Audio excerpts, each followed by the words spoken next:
Imagine a relationship where trust feels earned, where someone seems to genuinely understand and care for your needs, perhaps even more than anyone else.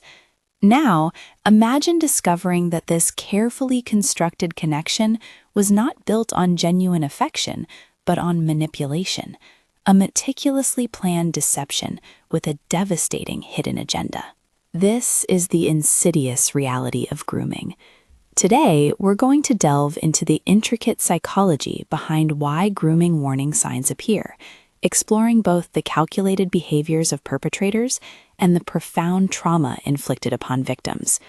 Our aim isn't to sensationalize, but to shed light on a complex issue, foster understanding, and ultimately contribute to greater awareness and prevention. Grooming is, at its core, a deceptive and manipulative process. It's orchestrated by perpetrators to establish an emotional connection, most often with a vulnerable individual, typically a minor. The ultimate, horrifying aim is sexual abuse, all while meticulously evading detection and disclosure. It's a calculated, step-by-step approach where an abuser constructs a relationship, often camouflaged as mentorship, friendship, or even love, to systematically lower a victim's inhibitions and facilitate sexual contact. This behavior can unfold anywhere, in person or within the vast, often unseen, landscape of the online world. The reason grooming is such a significant focus for researchers, advocacy organizations, and law enforcement is its truly devastating impact. Its insidious nature makes early identification incredibly difficult, often leading to prolonged abuse and compounding trauma. The psychological and emotional toll on survivors is profound, necessitating ongoing research and improved support systems. Understanding its mechanics is the first step in dismantling its power. Let's begin by understanding the strategic blueprint that groomers often follow. While models can vary, Dr. Elizabeth L. Jeglic identifies a 5-stage process that offers a clear framework for recognizing this manipulation. Stage 1. Victim selection. This isn't random. Perpetrators actively seek out individuals who are vulnerable, whether due to psychological factors like loneliness or isolation, or environmental circumstances, such as inadequate supervision. They identify unmet needs, emotional voids, or situations where a child might feel overlooked or misunderstood. Stage 2. Gaining access and isolation. Once a target is identified, the groomer works to secure opportunities to be alone with them. This might involve volunteering in youth-serving organizations, befriending families, or leveraging trusted roles within a community. Crucially, they also begin to psychologically and sometimes physically isolate the child from their existing support network, parents, friends, teachers. They become the primary, sometimes only, confidant. Stage 3. Building trust. This is where the deception truly blossoms. The groomer establishes a strong, seemingly positive relationship. They might shower the child, and sometimes their family, with attention, affection, special gifts, or by fulfilling perceived needs that others might have missed. They become the perfect listener, the cool adult, the one who truly gets them. This phase creates a powerful emotional dependency. Stage 4. Desensitization to sexual content and physical contact. This is the crucial, gradual erosion of boundaries.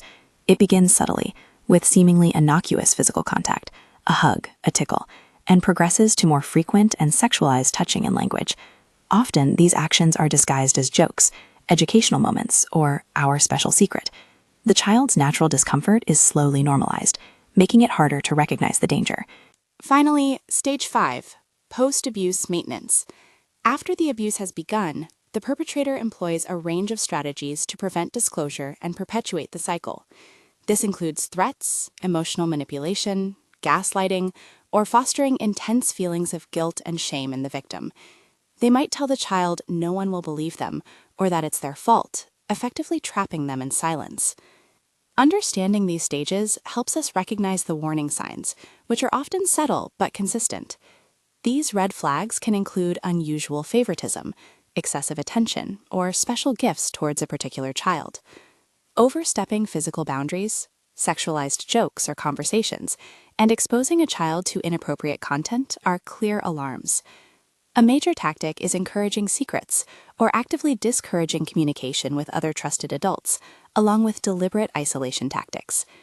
In adolescent grooming, offering drugs or alcohol is also a significant warning sign. Perpetrators often show an excessive interest in a child's sexual development, aiming to create emotional dependency and what's known as trauma bonding. We also need to be aware of community grooming, where offenders, individually or as a group, cultivate a responsible, even revered image within a community. They gain trust from other adults and organizations, enabling them to access children through respected positions, hiding in plain sight. Now, let's turn our attention to the devastating aftermath, the impact on victims, exploring the basics of trauma. The psychological and emotional toll is profound and far-reaching. One of the most immediate impacts is the immense difficulty in disclosing. Victims often struggle to speak out due to overwhelming shame, guilt, or self-blame. They fear not being believed, fear the perpetrator, or tragically may genuinely believe they are in a caring relationship, a testament to the groomer's manipulative skill. The abuse leads to significant mental health issues. We see high rates of anxiety, depression, and post-traumatic stress. Suicidal thoughts are tragically common.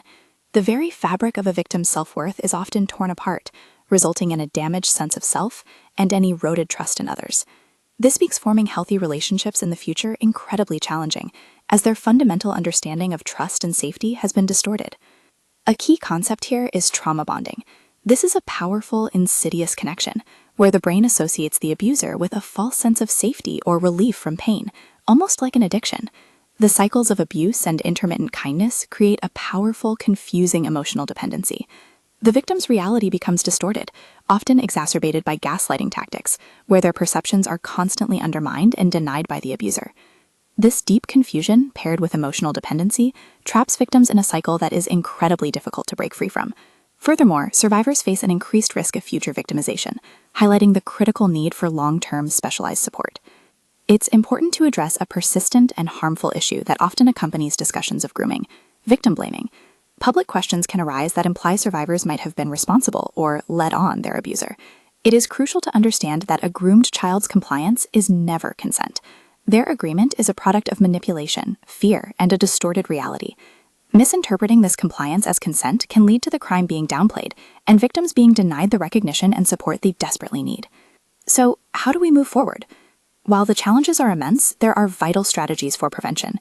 These include widespread public awareness and education, robust screening processes and clear policies for organizations that serve youth, and perhaps most importantly, empowering individuals to trust their instincts and speak up if something feels wrong. The topic of grooming, particularly child sexual exploitation, is marked by several ongoing controversies, which highlight the complexity of the issue. A primary challenge is the difficulty in identification and disclosure. As we've discussed, the insidious nature of grooming means early signs are often misinterpreted, making recognition challenging for both adults and victims. This reality underscores the need for continuous education for everyone. Another highly contentious issue involves extensive reports documenting institutional failures by police and local authorities to prevent, identify, and prosecute group-based child sexual exploitation, such as the grooming gang scandal in the UK. This has led to significant debate surrounding various aspects, including how data is interpreted and the effectiveness of responses.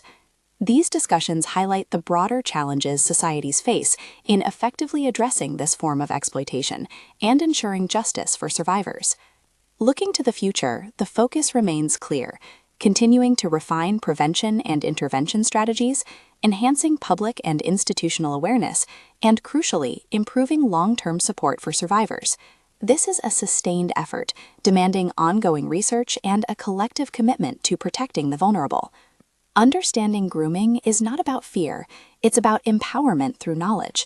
It's about recognizing the warning signs, both in behavior and in the profound impact on a victim's emotional landscape. By knowing how manipulation works, and by understanding the trauma it inflicts, we can better protect those who are most vulnerable, create safer communities, and provide more effective support for survivors. Awareness is our strongest defense, and compassion our deepest commitment. Thank you for joining us today in this vital conversation.